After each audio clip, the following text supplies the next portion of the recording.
camera nito. Wait. Sorry.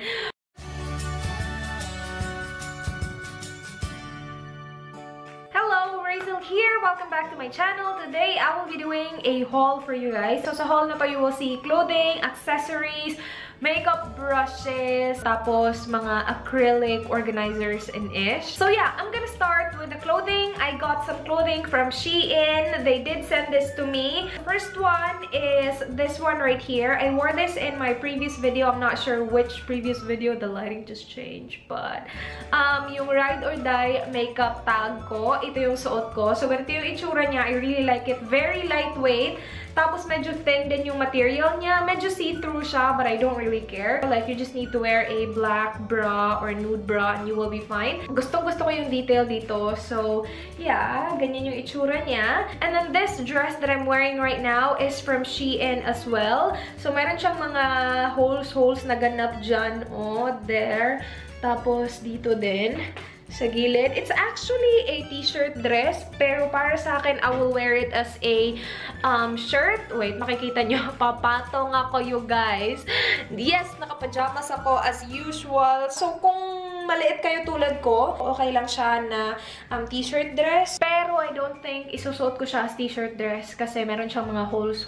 So, kung isusuot ko man siya, I will make sure na magsusuot ako ng shorts underneath. Sa website, parang makapal siya tignan, pero hindi siya ganun kakapal in person, which I actually like. Kasi, like, okay na okay yung material niya. Sobrang gusto ko siya. Meron ba siyang holes sa likod? Oh, yeah, meron din. So, all over you guys. Dito. Oh, diba? Gustong-gusto ko siya. I like it. Parang napagod ako dun ah. Tumayo lang, napagod na. Next one from Shein is this top right here. Ito sana yung isusuot ko ngayon, pero parang feeling ko mag-iiba ng bongga yung lighting. Actually, not really. Ganyan yung itsura niya. It's a shirt with ganyang klaseng design. Wala pa akong shirt na merong design na ganyan. Kasi feeling ko parang nah, it's really not me. Pero gusto ko siyang itry. Sobrang ganda ng quality ng tela niya. As in, it's very thick. Hindi siya see-through at all. And yeah, medyo mahaba siya na shirt. And then the last thing from Shein is ito. Wait. Ito yung pang-inside niya. Kasi medyo see-through yung actual na dress. So, ganito yung panloob. And then, yung dress, it's a maxi dress. Ganito yung itsura niya. It's white, obviously. And gustong-gusto ko yung design there. Parang embroidery ba tawag doon?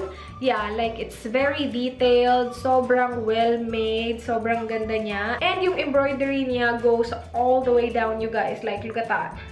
It's super long. Mahaba siya, pero para sa akin parang okay lang. Like, kapag sinuot ko siya, parang natatouch niya yung floor. Sabi ko, siguro kapag nag-wear na ako ng tsinelas na parang ganito kakapal na tsinelas, parang okay lang. I imagine myself wearing this sa resort, like naka-bikini, tapos ito yung isuot mo. Like, hindi na kailangan ng lining. Like, you know, depende na sa'yo yan. And then, I also got a choker from Shein. So, alam niyo naman, sobrang gustong-gusto ko yung choker these days. So, I got this. It's a star choker. Looks like that. Sobrang cute. Sobrang mura lang nito. I will leave all the links below para makita niyo yung prices. And, yeah. And that's everything from Shein.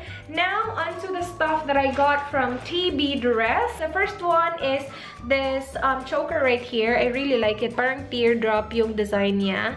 I really like. And then, susunod is, sarang-sarang, surprise, bomber jacket. Medyo iba siya sa mga bomber jackets na meron ako. Meron na akong tatlo. Ito yung pang-apat ko na. And yes, meron na din akong green, pero hindi sila magkapareho ng green. Pero, ganito yung itsura niya. Oh my gosh, I really like this. Yung dito niya iba.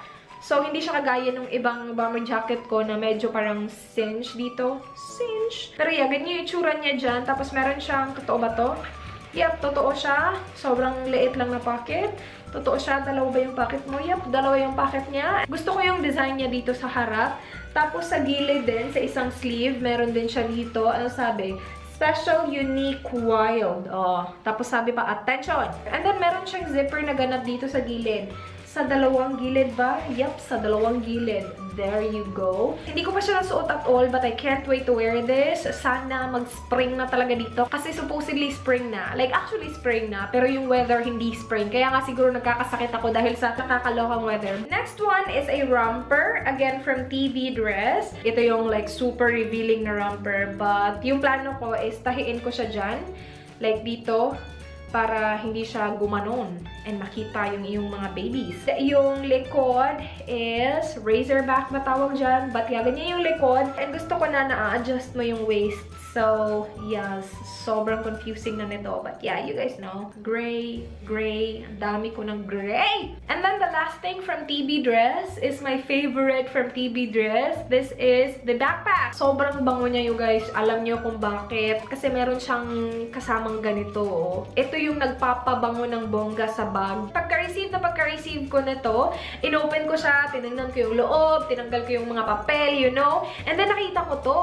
Sabi ko, ano to? Akala ko, ito yung mga, alam mo yun, yung mga puti na parang ganito din pero maliliit na nilalagay nila sa sapatos. Akala ko ito yun.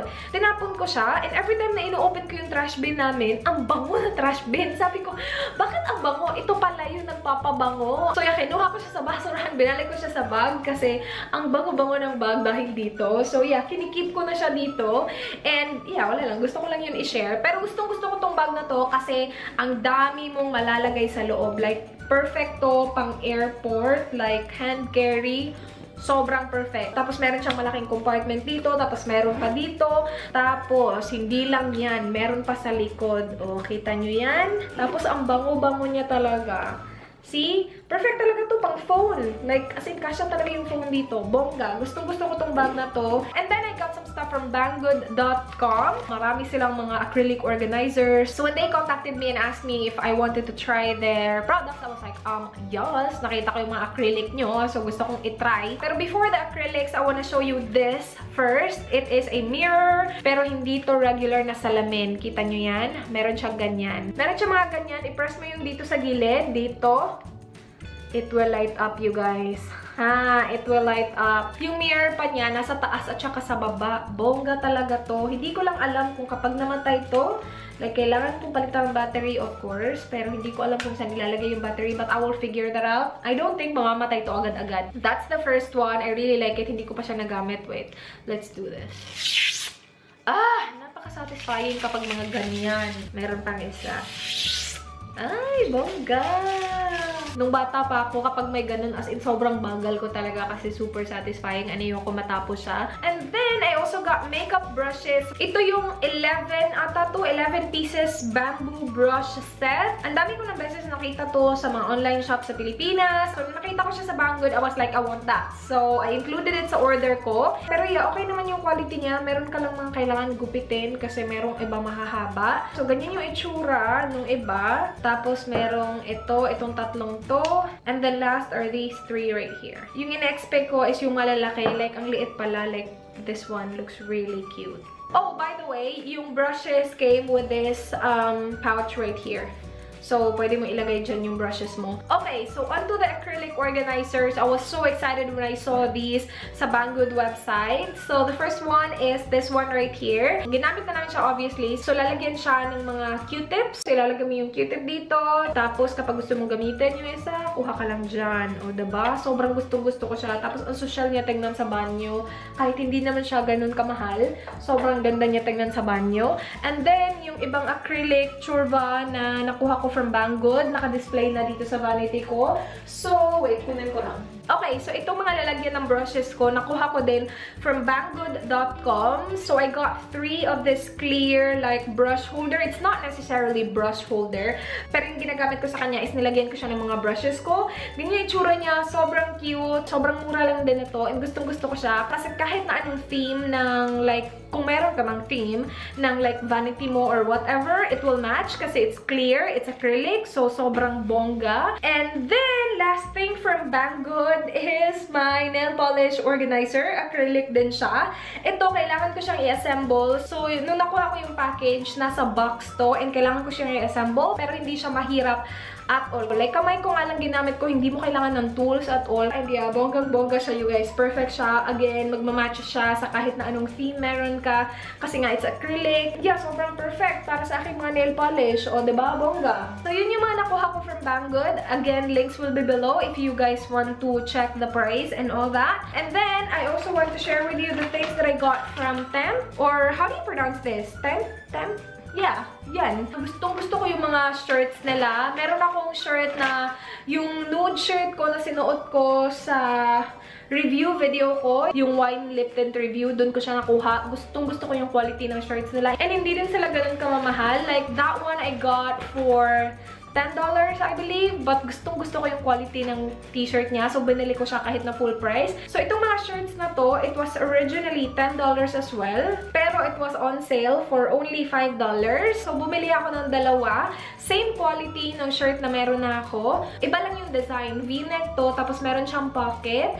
And yung kulay niya, ganyan. Sobrang gusto ko yung mga ganitong kulay. Yung mga muted green, muted pink. And I got it in white as well. Same design, just different color. And yung nude na shirt ko is ilang beses ko lang na-wash and still the same quality. If meron kayo na tong brand na to sa kung saan man kayo nakatira, i-check niyo yung mga shirts nila kasi sobrang gaganda ng quality and hindi naman siya ganun kamahal. And that's basically it for this video. I hope you guys enjoyed. Please do like this video if you enjoyed watching. Please subscribe if you haven't already. And I hope to see you guys on my next one. Do not forget, be good. Bye!